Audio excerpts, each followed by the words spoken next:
Did you know that God is present and active in your life every day? The problem is our eyes are not opened and we fail to see it. I like to call them God sightings. We have a great example of it in the book of Luke chapter 24, where two people were on the road from Jerusalem to a town called Emmaus. And as they were traveling, they met someone along the way. They didn't realize it, but it was Jesus himself. They thought he was dead.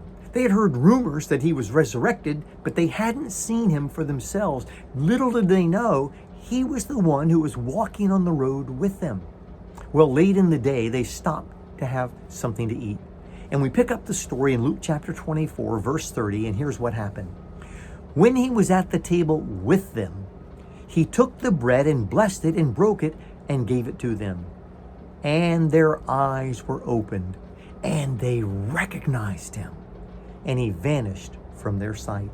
They said to each other, "Did not our hearts burn within us while he talked to us on the road, while he opened to us the scriptures?"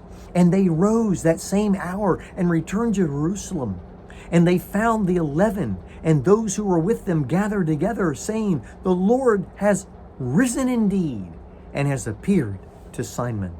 Then they told what had happened on the road and how he was known to them in the breaking of the bread.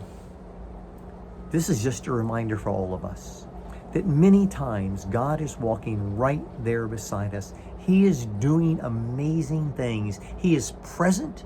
He is providing for us. He is protecting us. He is keeping us safe. And we fail to see that God is right there all along.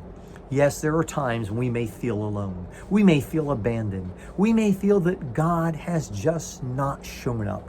But I want to remind you today, the problem isn't that God isn't present. The problem is that our eyes are not open for us to see. So today, make this your prayer and your desire. Pray and ask God to open your eyes so that today, this very day, you can have your eyes open to see what God is doing, that you can have a God sighting today. Many times he's at work, but it's our lack of sight that keeps us from seeing that he is doing great things in our lives. So as we pray today, ask God that he might open your eyes to see the wondrous things that he is doing.